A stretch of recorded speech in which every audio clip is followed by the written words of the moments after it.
জীবনসঙ্গী হিসেবে আপনি কাকে চান বা কে আপনার প্রিয়জন, এটা মূলত তিনটি তিনটি প্যারামিটারে বেস করে মানুষের ব্রেন সিলেক্ট করে বা সিলেকশন প্রসেসিং হয়।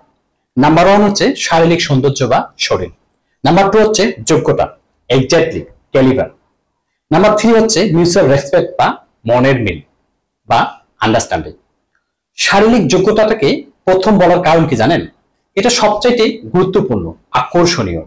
প্রথমে সম্পর্কের শুরুকে একজন আরেকজনের প্রতি শারীরিকভাবে যে আকর্ষিত হয়, মুখরোচক চেহারা সৌন্দর্য দেখে যে অভিভূত হয়, একজন আরেকজনকে পেয়ে গেলে সেটার মাত্রা কমতে থাকে এবং সময়ের সাথে সাথে এটার মাত্রা আরো কমতে থাকে, কারণ সৌন্দর্য মানুষের আস্তে আস্তে কমে যায়।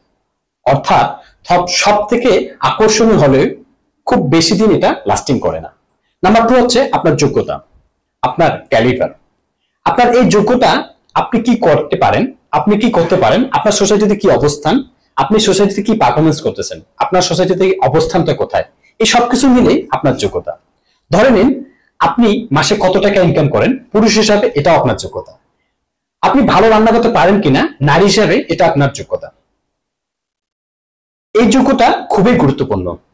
এই যোগ্যতাকে দ্বিতীয় বলার কারণ হচ্ছে এটা প্রথমের থেকে খুবই গুরুত্বপূর্ণ, তবে এটাও ধীরে ধীরে শেষ হয়ে যায়, ধীরে ধীরে নষ্ট হয়ে যায়। এই জিনিসটা পেতে পেতে মানুষের মধ্যে এমন হয়, যা এটা তো আমি পেয়ে আসছি, অর্থাৎ এটাও সময়ের ব্যবধানে নষ্ট হয়ে যায়। সব থেকে গুরুত্বপূর্ণ কি জানেন? মনের আকর্ষণ। কিন্তু এটা একটা ওপেন ব্যাপার। এই আকর্ষণটা আবার কি?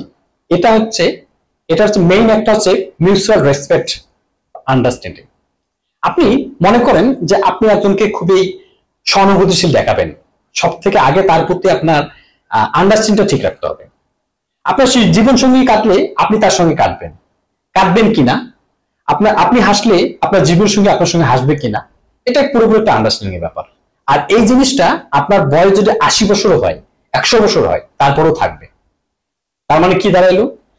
আপনার সৌন্দর্য ক্ষণস্থায়ী, আপনার যোগ্যতা সেটাও একসময় শেষ হয়ে যাবে, এবং আপনার মনের মিল, আন্ডারস্ট্যান্ডিং, জীবন সঙ্গীর সঙ্গে আপনার আন্ডারস্ট্যান্ডিংটা কি রকম, এটা আপনার মৃত্যুর শেষ পর্যন্ত থাকবে।